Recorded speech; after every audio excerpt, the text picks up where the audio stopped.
Hello everyone, কেমন আছো সবাই? আশা করছি সবাই খুব ভালো আছো। আর আমি রূপসা এসে গেছি আর একটা নতুন ভিডিও নিয়ে। সুন্দর করে সেজে গুজে রেডি হয়ে চলে গেছিলাম ক্লাসে। তোমাদের আগের ব্লগে শেয়ার করেছিলাম যে আমাদের সামনেই একটা প্রোগ্রাম আছে, অ্যানুয়াল শো আছে। তো তার জন্য আমরা জোর কদমে রিহার্সাল দিচ্ছি। আর এই যে আমাদের মুলুসোনা, মানে ওর মতো ভালো বাচ্চা আমি খুব কম দেখেছি, ও এত ভালো। আর এই যে এটা হচ্ছে আমাদের মার্শাল আর্টের একটা ছোটো ক্লিপ তোমাদের সাথে শেয়ার করলাম আর কি। তো যে যার মতো চেষ্টা করছি সবাই, যাতে প্রোগ্রামটাকে খুব ভালোভাবে উপস্থাপনা করা যায় আর কি, এই যা। আর এই যে চলে এসেছি আমার ডোঙ্গার কাছে, আর উনি তো আপন রেলায় দুধ খাই, পায়ের ওপর পা তুলে এসব করে দুধ খাই। যাই হোক, গেছিলাম যে মেন কারণের জন্য, সেটা হচ্ছে আমার দিদির বার্থডে। তো সেটার জন্যই গেছিলাম। আর সাথে সাথে একটা ছোটোখাটো ফ্যামিলি গেট টুগেদারও হয়ে গেছিলো।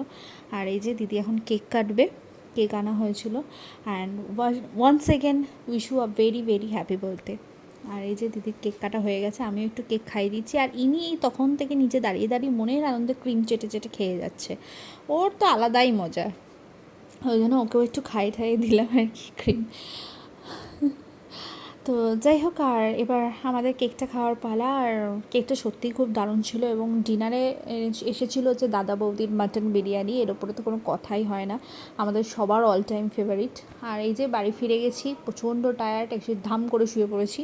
তো তারপরে ফ্রেশ ট্রেশ হয়ে এবার একটু স্কিন কেয়ারে পালা। যদিও আমি কোনো রকম স্কিন কেয়ার করি না, এই জাস্ট 1 উইক হলো আমি ওশিয়ার এই ক্রিমটা লাগানো শুরু করেছি, বাট খুব ভালো ফল পাচ্ছি আর কি।